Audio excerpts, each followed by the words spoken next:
तत समुद्रस्य हिमाद्रश्चैव दक्षिणं वर्षतः भारतं नमये भारती यत्र सन्तति। अर्थात हिंद महासागर के उत्तर में तथा हिमालय पर्वत के दक्षिण में जो भूभाग है उसे भारत कहते हैं और उसकी संतान को भारतीय या भारतीय के नाम से जाना जाता है। देशवासियों का प्रसन्नता और उल्लास के साथ अपनी स्वतंत्रता मनाना यह हमारी राष्ट्रभक्ति का स्वाभाविक परिचय है। आधी अधूरी स्वतंत्रता का उत्सव है।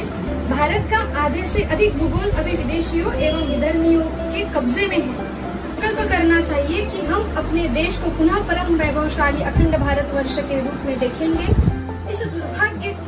इसे दुर्भाग्य ही कहा जाएगा कि अंग्रेजों के भारत छोड़ने के पश्चात खंडित भारत का जो हिस्सा हमारे पास रहा उसी को हम भारतीय और भारत समझ बैठे।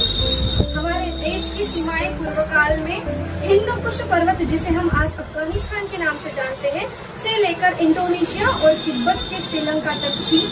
हमारे प्राचीन ग्रंथों में भारतीय, देवतात्मा, हिमालय, चक्रवर्ती क्षेत्र ऐसी शब्दावली का इस्तेमाल बार बार किया गया है। पुराणों में एवं महाकाव्य में भारत का जो वर्णन किया गया है उसमें तिब्बत, नेपाल, सिक्किम, म्यांमार, सिंगापुर तथा श्रीलंका इत्यादि सभी देश का वर्णन किया गया है।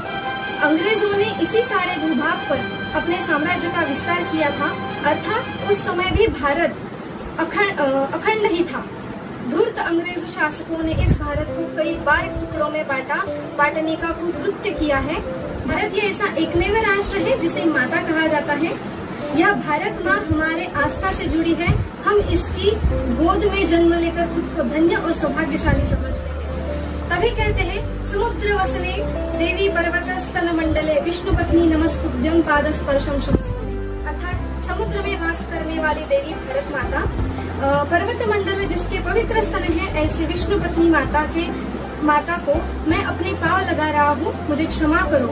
यह है हमारे भाव एवं अपनी मातृभूमि को उच्च कोटि की वंदना जो हम करते हैं। और आपको बता दें, आधुनिक समय में स्वामी विवेकानंद, रामतीर्थम, महर्षि अरविंद एवं श्री गोलवलकर गुरु जी ने भारत भूमि को एक चैतन्यमय देवता कहा है। एक विडंबना मुझे यहाँ लगती है कि अधिकांश विद्वान साधारण भारतवासी अखंड भारत को हिंदुस्तान, पाकिस्तान और बांग्लादेश का हिस्सा मानते हैं, समूह ही मानते हैं। वे यह भूल जाते हैं कि अखंड भारत न केवल एक राजनीतिक अथवा भौगोलिक अवधारणा न होकर समस्त भारतवासियों की श्रद्धा है और इसी आस्था के आधार पर भारत एक बार फिर अखंड होगा। तेरे लिए क्या कहूँ है भारत माँ, कि तू धरा मेरी है ज्ञान की विज्ञान की धरा, संस्कृति के मान की सम्मान की धरा। मैं सिर्फ एक देश नहीं, एक सोच हूँ, सभ्यता में श्रेष्ठ सभ्यता की खोज हूँ। मैं जोड़ने की सोच के ही संग चलूंगा, अखंड था अखंड हूँ, अखंड रहूंगा, अखंड था अखंड हूँ, अखंड रहूंगा। स्वतंत्रता दिवस को मनाने जा रहे हैं। स्वतंत्रता दिवस की शुभकामनाएं देने से पहले एक विडंबना आपके समक्ष रखना चाहती हूँ कि भारत सरकार द्वारा चलाए जाने वाले हर घर तिरंगा अभियान में हमारे भारत के कई ऐसे रहवासी हैं जिन्होंने आज तक अपने घर पर तिरंगा नहीं फहराया है। भारत से प्यार नहीं है? यदि है तो आप हर बार हर घर तिरंगा अभियान में हिस्सा लें। अपने घर पर हमारे भारत का आदरणीय राष्ट्रध्वज यानी तिरंगा लहराएं और उसका आदर भी करना हम जाने कि 15 अगस्त के बाद में उसको सही समय पर उतारकर हमें बाइज्जत अपने घर में वापस से रखना होगा। और सड़क पर यदि कहीं तिरंगा गिरता है तो ये हमारे भारतवासी होकर भी हम अपना कर्तव्य पूरा नहीं कर पाए, इसका ये चिन्ह माना जाएगा।